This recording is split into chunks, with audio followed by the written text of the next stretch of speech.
Hi everybody, this is Lisa from Canine Clips, and this is Skeeter, and Skeeter's going to help demonstrate the different stages of which I groom a dog. So when I first get the puppy, I just give him a quick check over to see if there's anything abnormal. I talk with the owner, so they're going to let me know if there's any warts or bumps or any injuries that I should be aware of as well, what to look out for.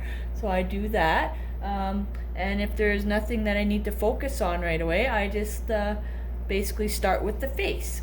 So I do trim the face, and I trim the feet and nails. If there's the tail, I will brush the tail out, or use a comb to kind of comb that tail out if there's any mats or anything like that. Skeeter actually has a short little tail, so I won't need to do that. And then once I'm done all that, so trimming the nails, I do pluck the ears as well, if there's any hair in there, and just get that all cleaned out before the bath. And then I move on to second stage, which is the bath and blow dry. Once I'm done the bath and blow dry, then I trim the body. And once I'm done the body, I actually give the dog a second blow dry as well. So Skeeter's gonna get a really short haircut today, but they like a little bit left on the face, so I'm gonna do that. And then his body's actually gonna be the summer cut, which is quite short. So just wait, yeah. He's just relaxing on us here. I'm gonna lower this a little bit. You can see him a little bit more. There we go. That's a good boy. As you can see, he's a little nervous, but also very good. He just kind of stays for me as well.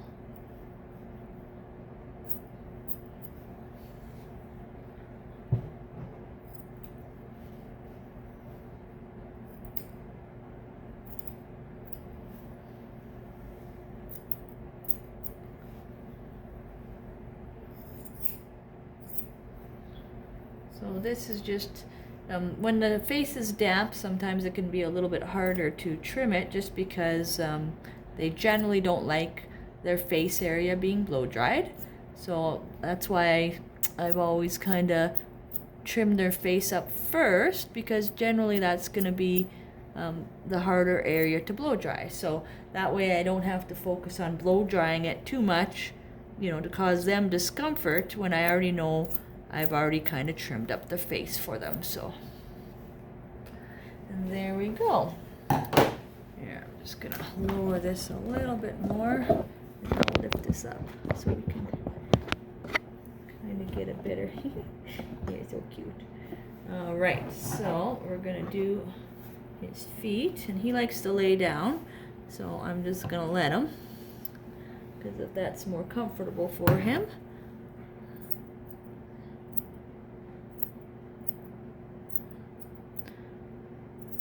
So this is probably the most difficult stage, is trimming the face, feet, and bum, because this is generally where they don't want to listen.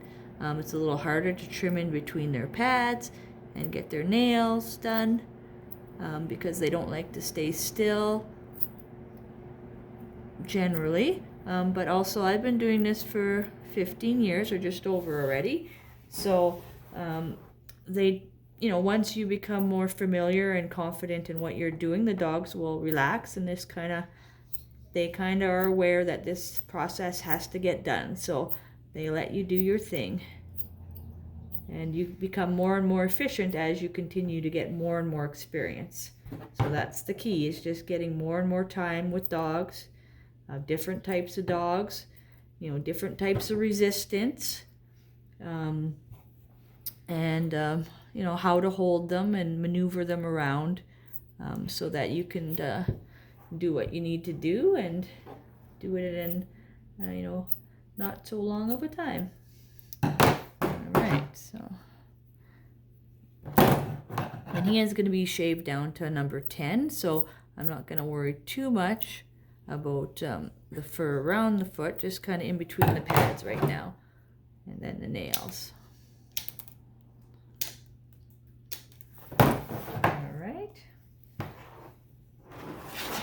turn him around a little bit.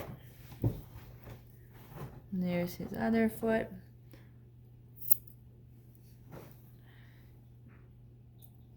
I can see there's a little bit of fur in between there.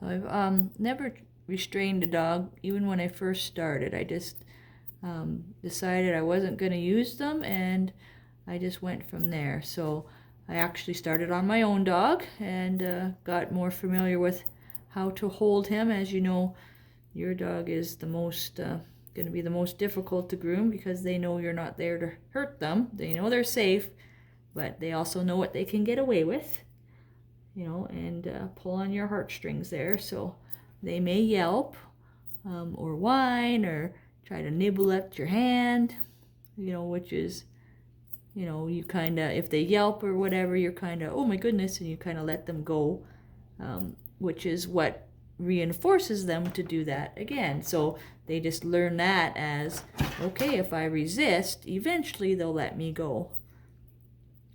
So you just got to get in that mindset of, when you're starting out, you have to continue on and finish when you want to finish. So if you're tired, that's a different reason, but if the dog kind of stipulates when you finish or when you start, then he's going to make that time shorter and shorter and shorter and give you more and more resistance. There you go. So there's his paws. Yeah, so I just continue on and go, and I do the other two paws. I just won't make this video too long. So I do the other 2 feet, and then what I do is I brush out the tails. This guy, he has no mats, so I'm just gonna leave that for after the bath. And then what I do also is I check his ears. So I'm gonna check to see if there's any hair in there right now. What I do is I kind of trim around there. This way, we'll lift this up for you so you can see what I'm seeing. There we go. You know, so I'll kind of trim around there, just so I can see if I need to get inside the ears, which there is some hair in there. So actually I pluck the hair out. His ears are very nice and healthy.